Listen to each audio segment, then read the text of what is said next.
The clock on the wall showed 12:47 a.m. The room was quiet. Too quiet. The human was sitting alone on his bed, holding his phone but not really looking at it. The night felt strange.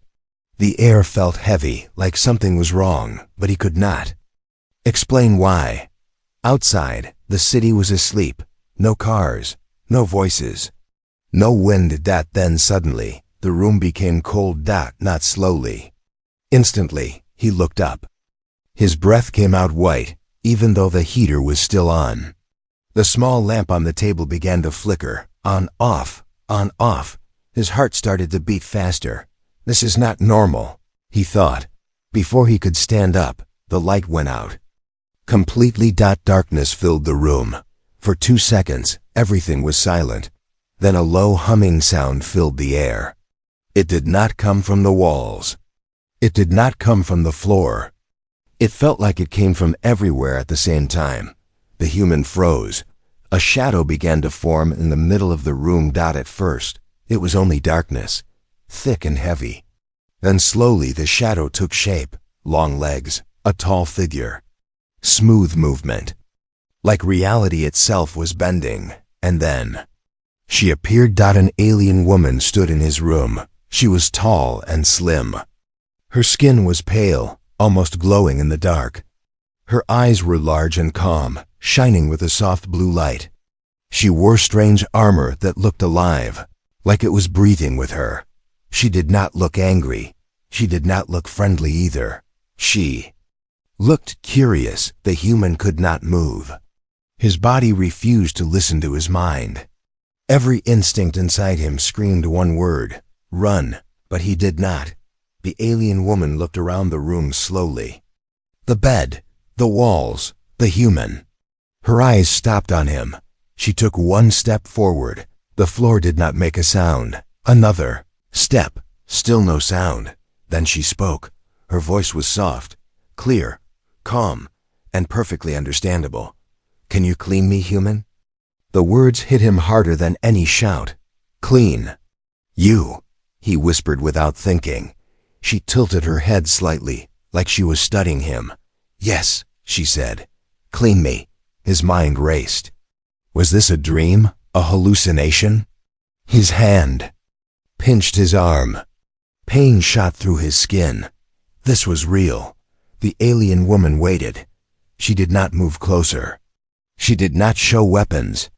She simply stood there, watching his reaction. The silence felt dangerous. Slowly, the human forced himself to speak. What? What are you? She blinked once. I am not here to harm you, she said. Answer the request. His heart was pounding. Every story he had ever heard about aliens ended in fear, destruction, or death. Yet here she was, standing in his room, asking something that made no sense. Why me? He asked. Her eyes narrowed just a little. You were chosen. The lamp suddenly turned on by itself. The light revealed more details. Strange symbols moved across her armor. Thin lines of energy flowed like veins. She was not weak. He could feel it. Power surrounded her like an invisible storm.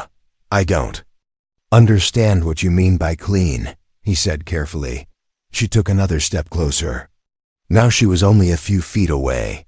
To remove corruption, she said. To restore balance. That answer made his blood run cold. Corruption.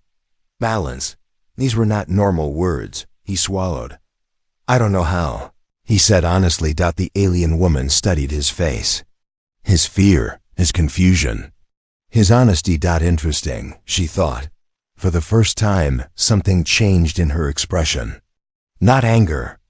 Not disappointment. Surprise. You did not lie, she said. I don't want trouble, he replied. I'm just a human. Her lips moved slightly, almost like a smile. That, she said, is why I am here. The walls hummed again. The air vibrated. Outside the window, the stars seemed brighter, closer. The human felt something deep inside his chest. Fear. And something else. Importance. He did not know it yet. But this midnight visit was not an accident. It was not a mistake. It was a test. and the fate of humanity, had just stepped into his room. Asterisk. The human did not move. The alien woman stood in front of him, silent and still, like time itself was waiting for her next words. The humming sound in the room slowly faded, but the cold remained. You were chosen, she repeated. The human swallowed. Chosen for what? She looked at him for a long moment. Her eyes were not empty. They were sharp, old, filled with knowledge far beyond Earth. My name cannot be spoken in your language, she said calmly. But you may call me Ira. The name echoed in his mind. What are you? He asked again, his voice shaking less than before. A traveler, Ira replied. A watcher. A judge. That answer did not help him feel better. She turned her head and looked toward the window. With a small movement of her hand, the glass became clear, brighter than before. The night sky outside changed. Stars moved, formed patterns that no human science book had ever shown. The universe is not quiet, Ira said. It is watching. The human followed her gaze. His legs felt weak, but he forced himself to stand. Why come to my room? He asked. Why? Not a leader, a soldier? Ahira looked back at him. Because leaders lie, she said, and soldiers obey. I needed a human who could choose. That word again. Choose. She walked slowly around the room, touching nothing. Her armor reacted to her movements, glowing softly. Your species is misunderstood, she continued. Across the galaxy, humans are seen as fragile, short-lived, useful only for labor. The human felt a strange mix of anger and pride.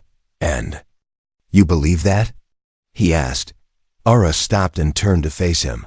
I did, she answered honestly. Silence filled the room again. Then she raised her hand.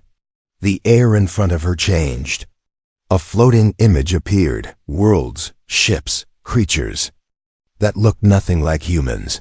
This is the greater domain, she said. Many species, many powers, many wars. The human stared in shock. Earth is being watched, Ira continued. Studied. Tested. His chest tightened. Tested how? By observation, she said. By patience. By waiting for the right moment. She looked directly at him. That moment is now. The image changed. He saw cities burning on distant planets. Alien beings running, screaming, falling. There's corruption spreading, Ira said. Not of bodies. Of minds. Of purpose.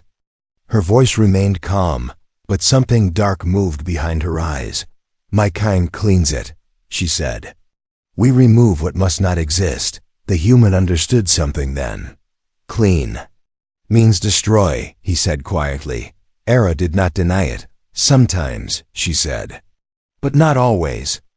She lowered her hand, and the images disappeared. I came to you because humans do something rare, she continued. You resist. You adapt. You survive even when logic says you should not. The human laughed softly, without humor. We're just trying to live. Ara stepped closer. That is exactly why you are dangerous. Those words sent a chill through him. For the first time, she said, a human is being asked to take part in a cleansing decision. He shook his head. I'm not important. Arira studied him carefully. His fear, his honesty, his refusal to pretend. You are, she said, because you question power instead of worshiping it. The room grew warmer. The cold began to fade. This is not about you alone, Ara said. This is about whether humanity will remain invisible or become known. The human looked at his hands, ordinary hands. Weak hands. What happens if I refuse? He asked. Ara's eyes darkened slightly. Then another species will decide your future. She answered. The weight of that truth pressed down on him. And if I accept? He asked. Ara's lips curved into a faint, unreadable smile. Then, she said, the galaxy will learn that humans are no longer silent. The lights flickered once more. Outside. The stars shifted again. The human realized something important. This was not an invasion. This was an invitation, and whatever choice he made next would echo far beyond Earth. The room felt different now. The cold was gone, but the air was heavy, like a storm waiting to break. The human stood near the bed, his hands open, his breathing slow. The alien woman, Aera, watched him closely. Her eyes did not blink. "This is a test," she said. The words were simple, but they carried weight. "A test of strength?" the human asked. Aera shook her head. "No, strength is common." "Then what?" he asked. "A test of choice." She lifted her hand. The strange symbols on her armor shifted, forming new shapes. A soft light filled the room, and the walls seemed to move back, as if the space itself was growing. "You will be given power," Aera said. "Not control, not command, only access." The human felt a tightness in his chest. "Why give power to someone you don't trust?" Aera's gaze sharpened. "Because trust must be earned." The light changed again. A small device appeared in the air between them. It was smooth, dark, and silent. It slowly floated down and stopped in front of the human. "If you touch it," Aera said, "the test begins." He stared at the device. "And if I don't?" "Then you fail," she answered calmly. He hesitated. Every warning in his mind told him to step back. This was alien technology, unknown, dangerous, but another part of him understood something deeper. If he refused out of fear, humans would always be seen as weak. Slowly, he reached out. His fingers touched the device. The world vanished. Suddenly, he was no longer in his room. He stood on a wide metal platform under a dark sky. Massive alien structures rose around him. The air was thick and hard to breathe. "This is a simulation," Aera's voice said, coming from everywhere. Before him, 3 figures appeared. They were alien beings, bound by glowing chains. Their eyes were filled with fear. "They are infected," Aera said, "corrupted by a force that spreads thoughtless destruction." The human looked at them. "What do you want me to do?" "A weapon formed in his hand. End them," Aera said. "Clean them." His grip tightened. This felt wrong. "They are alive," he said.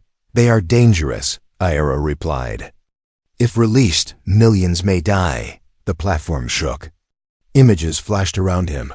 Cities falling, ships exploding, lives ending. "This is the logical choice," Aera said. The human looked at the weapon. It felt heavy, even though it weighed. "Nothing. There's always another way," he said. Aera did not answer. Instead, a timer appeared in the air. Time was running out. If he waited too long, the corruption would spread. He stepped forward. The alien beings cried out. He stopped. "No," he said firmly. The weapon faded from his hand.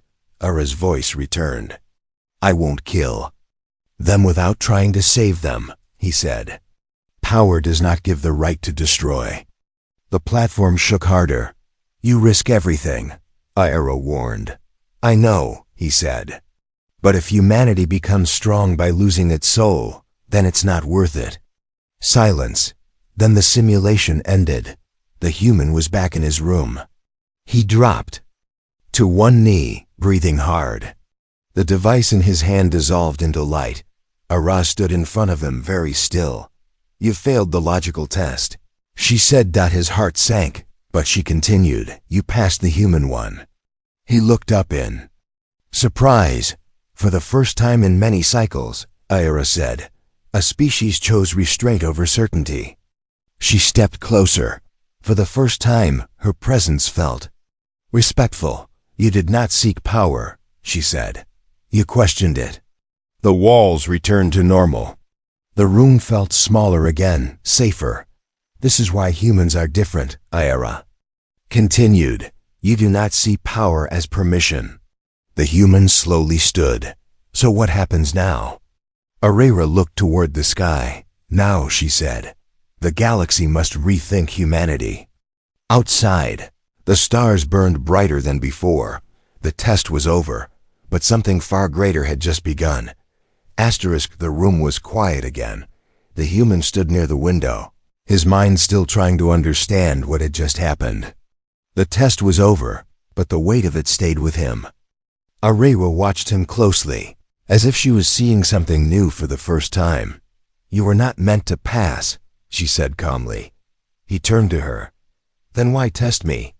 "Because," Aera replied, "sometimes failure teaches more than success." She raised her hand.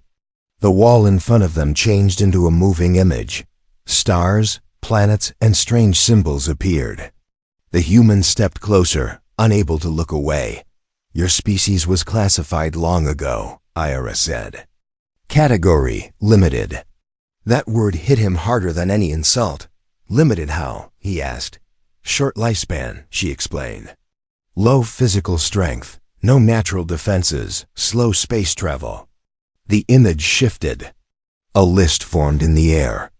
Human weaknesses written in cold, perfect symbols.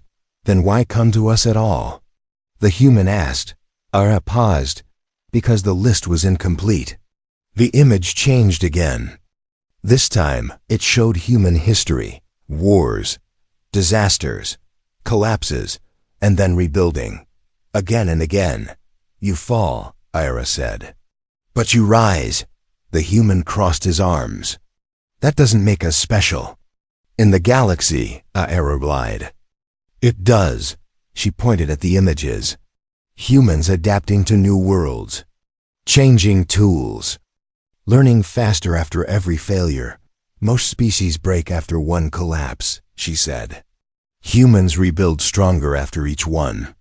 The human felt a quiet pride growing in his chest. "You call it survival," Aera continued. "We call it dangerous." She turned to face him fully. "Because a species that learns from pain becomes unpredictable." The room grew warmer. "You do not rely on one strength," she said. "You create many." The images showed human doctors saving lives, engineers building from ruins, soldiers protecting others, ordinary people helping strangers. "You protect even when it costs you," Aera said. "That is rare." The human looked at the floor. "We also destroy," he said. "Yes," Aera agreed. "But you regret it." That stopped him. "In the galaxy," she continued, "regret is seen as weakness. But it is not." She stepped closer. "Regret creates limits. Limits create control."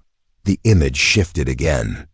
This time, it showed alien species, powerful, advanced, cold. "They act without doubt," Aera said. "And that is why corruption spreads so easily among them." The human understood. "They don't question themselves," he said. Aera nodded. "You did," she said. During the test, he remembered the weapon. "The choice, that moment," Aera said, "changed your classification." The symbols in the air rewrote themselves. Humanity, adaptive moral species. Potential, high, risk, extreme. "What does that mean?" he asked. "It means," Aera said, "you are no longer invisible." The human felt a knot in his stomach. "Is that good or bad?" Aera's eyes softened. "That depends on what you choose to become." She turned off the image. The wall returned to normal. "For many cycles," she said, "humans were ignored. Watched but not challenged. And now?" he asked. "And now," Aera replied, "you are being measured." Outside the window, something moved in the sky. Just for a moment, lights flashed between the stars. "They are listening," Aera said quietly. The human clenched his fists. "I didn't ask for this." "No species ever does," she replied.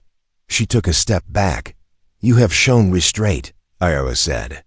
"But restraint must be tested again." His heart sank. "Another test?" "Yes," she answered. "A harder one." The room grew dim. "This time," Aera said, "the choice will not be theoretical."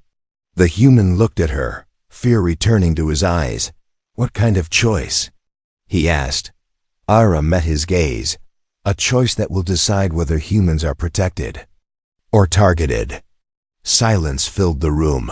The truth was clear now. Humanity was no longer small, and the galaxy had noticed.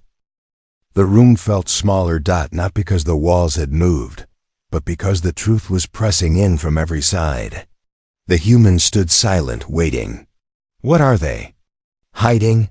Ira turned toward the center of the room, one that most species are not allowed to know. She raised both hands. The space between them split open like a thin wound in reality. Light poured out, forming a massive image, not stars, not planets, a map of the galaxy. But something was wrong. Large areas were dark, like burned scars across space. Entire regions were missing. What happened there? The human asked. Ira's voice lowered. They were cleaned. His chest tightened. Destroyed? Erased, she corrected. No remains. No signals, no history. The map zoomed in. The dark areas grew clearer. Broken worlds, empty orbits. Silence where life once existed. There is a force, Ira said, older than any empire. It does not conquer, it consumes. The human shook his head. Why hasn't anyone stopped it? Because it feeds on certainty, she replied. On species that believe they are perfect. The image shifted again. He saw powerful alien civilizations, advanced beyond anything humans had built. And then he saw them fall. Not by war, by collapse. They refused to change, Aya said. They believed logic alone was enough. The human understood the pattern, and humans? He asked. Ara looked at him carefully. Humans are chaos. He almost laughed. That's not a compliment. In the galaxy, she said, it is survival. She waved her hand. The image showed Earth. Small, bright, loud. You adapt faster than the corruption spreads, Ira explained. You argue. You doubt. You resist even your own ideas. That sounds messy, he said. It is, Ira agreed. And that is why the Force cannot predict you. She turned off the map. The room felt normal again, but the truth remained heavy. Why tell me this? The human asked. Because the secret is failing, Ira said. More species are learning. Panic is spreading. He clenched his jaw. And panic leads to bad choices. Yes, she said. Some believe the solution is simple. She looked directly at him. Remove humanity before it becomes a variable. His heart dropped. They want to destroy us? He asked. Some do, I replied. Others want to use you. For what? As a weapon. The human stepped back. We never asked for this. Ara's eyes softened. Neither did we. She took a breath, something he had not seen her do before. There is a council, she said. Ancient. Powerful. Afraid. The word afraid surprised him. They fear humans because you do not follow clean paths, she continued. You break rules. You invent under pressure. You survive against odds. He felt anger rise. So they punish us for that. They consider it protection. Ara said quietly. The lights flickered again. Outside, distant thunder rolled, even though the sky was clear. You are not the first human I observed, Ara admitted. But you are the first chosen to know. Chosen again, he muttered. She nodded. This time not for a test. Then, for what? He asked. For a warning. The room grew dark except for the light in her eyes. They are coming, Ira said. Not openly, not yet, he swallowed. How long do we have? Arira looked away for the first time. Very little. Silence filled the room. What do you expect me to do? The human asked. Ara turned back to him. Decide, she said. Will humanity hide or prepare? The question hung in the air like a blade, outside the window. The stars seemed to shift again. The secret was out. And once a secret is known, it cannot be buried again. The human did not answer right away. He stood near the window, looking at the dark sky. Somewhere beyond those stars, powerful beings were watching, judging, deciding the future of his species without asking them. Ira waited. Most species reacted with fear when they learned the truth. Others begged for protection. Some offered obedience. The human did none of that. Finally he turned around. "We won't hide," he said. Ira raised her brow slightly. "You are certain?"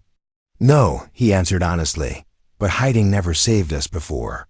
She studied him closely. "Most species choose safety," she said. "Even if it means surrender." The human shook his head. "Safety without choice isn't safety." He took a deep breath. "Humans prepare," he said. "We always have." Ira stepped closer. For the first time, her presence felt less like a threat and more like a challenge. "What does prepare mean to you?" she asked. "It means learning," he said. "It means warning others. It means building even when we're scared." She was silent for a long moment. "You understand what this choice brings," Ira said. "Attention, conflict, loss." "Yes," he replied. "We understand loss." That answer changed something. The symbols on Ira's armor shifted again, but this time they formed a single pattern. A symbol of recognition. "For the first time," she said slowly, "a human speaks not for survival, but for purpose." The room hummed softly. "I will report this," Ira continued. "Your decision will be recorded." "And then what?" he asked. "Then the council will respond," she said. He clenched his fists. "Let them." That confidence surprised even him. Raised her hand. A small light formed, floating between them. Inside it, the human saw images. Humans standing together, building, fighting disasters, helping strangers. "You are not the strongest species," Ira said. "But you are united by choice, not control." The light shifted again. It showed humans refusing orders they believed. "We're wrong," protesting, arguing, changing systems. "This defiance confuses the galaxy," she said. "But it also protects you." The human smiled slightly. "We don't agree on much, but we agree on not giving up." Ira nodded once. "Humanity first," she said. The words were simple, but they carried weight. "You place your people before fear," she continued. "Before approval." She lowered her hand. The light vanished. "There will be consequences," Ira warned. "We know," he replied. For the first time, Ira showed something close to respect. She placed her hand over her chest in a gesture not from Earth. "By the authority given to me," she said, "I recognize humanity as an emerging independent force." The air vibra to ed. The human felt it. Not power. Not energy. Recognition. Double quotes. "What does that mean?" he asked. "It means," Ira said, "no one may act against Earth without consequence." His eyes widened. "You would protect us?" he asked. "I would balance the scales," she replied. "That is my duty." She stepped back, and the room returned fully to normal. The weight lifted, but the importance remained. "You should tell your people," Ira said. "Not everything, but enough." "They won't believe me," he said. "They will," she answered. "When the time comes." Outside, a distant light moved across the sky, fast, silent. "Was that one of them?" he asked. "Yes," Ira replied. "A watcher." "And now?" he asked. "Now they know humans choose," she said. She turned toward the center of the room. The air began to shimmer again. "I must leave," Ira said. "But this is not the end." The human nodded. "I figured." She paused and looked back at him. "You surprised us," she said. "That is rare." Then she added softly, "Do not lose that." With a flash of light and a deep hum, Aurora vanished. The room was empty again. The human stood alone. But he knew something had changed. Humanity was no longer waiting. Humanity had spoken. The room was silent. No humming, no strange light, no alien presence. Only the human and the quiet night remained. He stood in the center of the room, unsure what to do next. Everything felt normal again, yet nothing was the same. The clock on the wall still showed time moving forward, as if the universe had not just changed direction. He walked to the window. The city below was asleep. Lights glowed softly in tall buildings. Cars rested on empty streets. People dreamed, unaware that their future had just been discussed by forces far beyond Earth. They don't know, he whispered, but they would, sooner or later. He sat on the edge of the bed and let out a slow breath. Fear was still there, deep inside his chest. But it was no longer alone. Purpose stood beside it. He thought about Ira's final words. Humanity first. It was not a battle cry. It was a promise that humans would choose their own path. Even when the galaxy watched. Outside, something moved in the sky. At first, he thought it was a plane. Then he realized it made no sound. The light was smooth, controlled, and far too fast. A watcher. He felt no fear. Let them watch, he said quietly. Morning came slowly. The first light of dawn touched the sky, turning darkness into color. Birds began to sing. Life continued. Unaware of how close it had come to becoming a target, the human stood and picked up his phone. He stared at the screen, knowing that no message could explain what had happened. No call could carry the weight of the truth. But seeds did not need explanations. They only needed time. Across the world, other humans were waking up. Scientists, soldiers, doctors, builders, ordinary people with quiet strength. None of them knew they were being measured. Yet high above Earth, beyond sight, silent shapes moved into new positions. They did not attack. They did not flee. They observed. For the first time, the galaxy was not asking what humans are. It was asking what humans will become.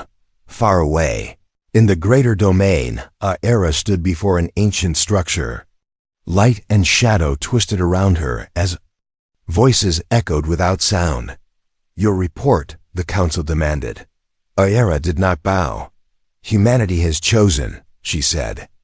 The voices asked. They will not hide, Ira replied. They will prepare. Silence followed. That makes them dangerous, one voice said. Yes, Ira agreed, and necessary. The council shifted. They are weak, another voice argued. Ira's eyes hardened. They are adaptive. The ancient structure dimmed. Then the balance has changed, the voices said. Yes, Ira answered. It has. Back on Earth, the human closed his window and looked around his small room. The same bed, the same walls, the same simple life. Yet now, that simple life carried weight. He was not a hero. He was not a leader. He was a witness. And sometimes, that was enough to start everything. He lay back on the bed and stared at the ceiling. This is just the beginning, he said. Somewhere beyond the stars, something ancient shifted its focus. Humanity had entered the conversation. Not as servants, not as tools, but as a choice-making species, and the galaxy would never see them the same way again.